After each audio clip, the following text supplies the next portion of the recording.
It feels like it's been the longest winter and the longest February in Canadian history.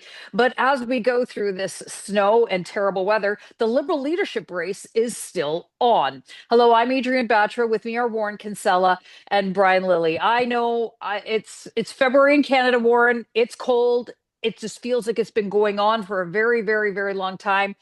We are here on the cusp of the Liberal leadership debate. They're having two debates, one in French, one in English, and a leader yet to be chosen. I think we kind of already know, Warren, who the leader is going to be, but nonetheless, the debate is imminent. And what do you expect to come from it? Well, I pulled over to the side of the road because I'm so happy that Justin Trudeau will finally be gone. I mean, that's the biggest thing, and that's the most dramatic thing that's had an effect on the polls, had an effect on all kinds of fronts. So Justin Trudeau will be gone. Yay. Mhm. Um, but it's also resulted in something unexpected.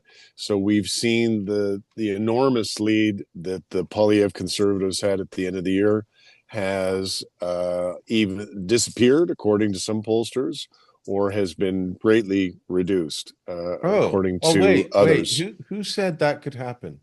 Yeah, Wait, there was a wait, who guy. was that? Who Here it said? goes. Yes, I Even remember. liberals told me I was crazy. Yeah, no, but I just, for our viewers who don't know, the three of us shot a video weeks ago where Brian Lilley knocked us off our chair and said the Liberal Party could still win this election. And Mhm. we thought Brian had been hitting the bottle, but anyway, turns out he's right. They Maybe. they could. However, as you point out, Adrian, we've got these Liberal leadership debates coming up next week. And this is really going to be, this is not like a setup with, canned jokes on the Daily Show. This is not this kind of low bridge campaign that Mark Carney's been running. This is going to be an actual debate with some other politicians who know what they're doing. Mhm. This is where we're going to see if Mark Carney is up to the big job. Brian, there are 400,000 Canadians that signed up to vote in this Liberal leadership race. Now that list is is going to be verified and culled, so it won't be that high of a number, but still a good healthy number to vote for the next Liberal leader. The debates that are coming up, as Warren points out, all the spotlight and the focus is on Mark Carney. I mean, we've already joked about it in our paper. We refer to him as Prime Minister Mark Carney because the next Liberal leader will be the next Prime Yeah. Minister. I just wonder, is there anyone else on that stage, Karina Gould, Chrystia Freeland, Ruby Dalla, who's found herself in some controversy, is there anybody that is going to penetrate through what the national media, has already really anointed Mark Carney?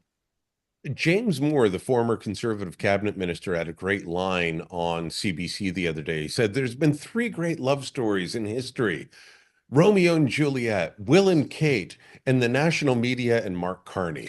Uh, and he's absolutely accurate on that. So, will it penetrate? I mean, I hate that you're using that Klaus Schwab word there, penetrate the cabinet. Will it penetrate the media? I don't know. But, look for Ruby Dalla to hit hard, at least in English. She Mhm, doesn't speak very much French, and mhm. they've denied her a translator. Um, Frank Bayless, watch for him to knock Carney off.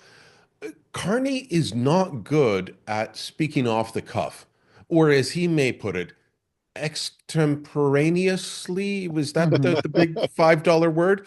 He's not good at speaking off the cuff. That's why he gets into trouble with things like saying he will back national projects like pipelines using emergency powers when he's standing in Kelowna, and then goes on French CBC and tells Patrice Roy, "Oh, no, no, I would never impose a pipeline on Quebec. No, no, Quebec gets a veto." Mm. Carney has caught himself out more times than once. Like he said, he would balance the budget in 3 years. And everyone went, "Wait a minute, you've promised a ton more spending. How can you balance the budget in 3 years while jacking up spending and doing a tax cut What are you going to do? Oh, I'm going to split the budget in two and I'll balance this side, but not that side. That's not what we had during the Chrétien years with Hmm. balanced budgets or the first couple of Harper years with balanced budgets.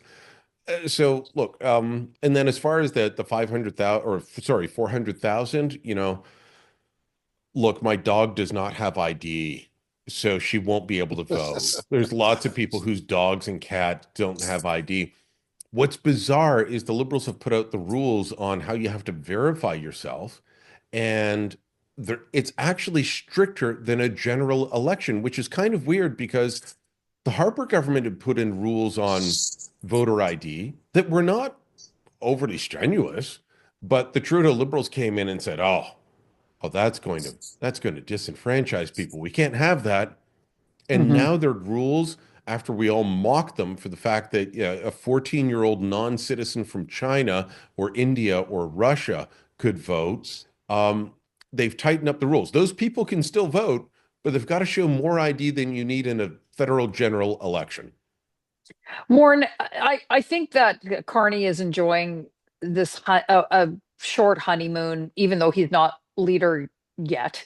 Um, and again, the polls we knew were going to tighten. That was inevitable. I didn't think it was possible to carry a 19-point lead going into a federal election for the Conservatives. But that said, consistently, though, you see a collapse in the NDP vote, Liberal vote, you know, gobbling most of that up. But voter intention remains the ballot question remains time for a change.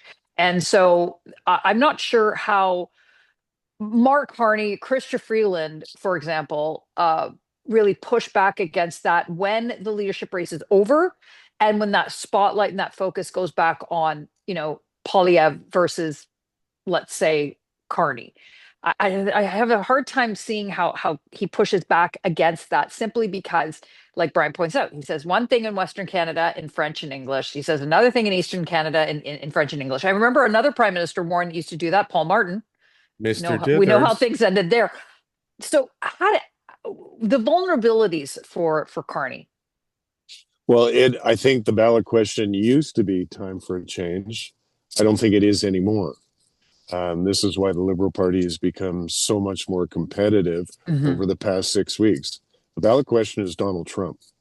And, the reason why the Liberal Party has moved up is Carney is seen as more credible and experienced dealing with an economic question. I actually don't think it's an economic question. I think it's a political challenge that actually accrues to the benefit of Poilievre more. But the problem Poilievre has got is polling shows about half of his base like Donald Trump. And a lot of other Canadian voters know that, and they don't like it. We all saw what has been happening with the Four Nations tournament. That's just a small microcosm of the mood of the country. Canadians have become very angry, very upset, very anxious about Donald Trump, and that has changed our politics dramatically in just the past few weeks. So the question for the election is no longer time for a change. It's who is best able to deal with this existential threat that we're facing from this man who says he wants to make us into the 51st state. And it amazes me, frankly, that they're prepared to put their faith in a guy that we don't really know anything about. Right. He's about to become Prime Minister of Well, Canada. He doesn't even have a seat in the House of Commons, and he's never run for political office before. That's a really big leap of faith. It's a risky leap of faith, but I think the Poilievre guys, they need to pay attention to that and say, what is it that we're not doing to deal with that problem? Because right now, as Brian pointed out weeks ago, the Poilievre Conservatives could lose the election. Brian, last word to you. I would say that I think Poilievre did a great pivot last week with his speech on Flag Day, where it was positive nationalism. I mean, remember how Justin Trudeau went down to Washington and took some meetings and did some media, and how did he describe Canada? Well, we're not Americans. I've always hated that description of Canada. I've always hated the idea that you just say, well, we're like Americans, but with free healthcare and no guns. No, Polyev stood out and gave a very positive nationalistic view and I use that term in the best sense, um, of what Canada is and what Canada could be. And then you see the op-ed from Stephen Harper that we ran in the Toronto Sun and other media ran as well, talking about the need to build our country up. We can't Mhm. rely on the United States. We need to build our country up. Mark Carney's trying to talk like that's what he wants, but he still wants net zero. He still wants to give Quebec a veto on a west-east pipeline. He still wants to have his cake and eat it too. No, that's not where we are anymore. And I know liberals are going around saying, well, Poilievre doesn't love the country. He said it was broken. Yeah, the fact that housing costs doubled, the fact that immigration is a disaster, that the liberals, despite promising months ago to get a handle on it, still can't get a handle on it. I mean, this proves that the current government has not been working. And so you've got we're going to swap out Mark Carney for Justin Trudeau, and all the supporting cast are going to be the same. That's like switching out the two Darrens in Bewitched. The show is still the same. We're not going to get something different by doing this sort of change. We need a change in government, not a change in leadership in the Liberal Party.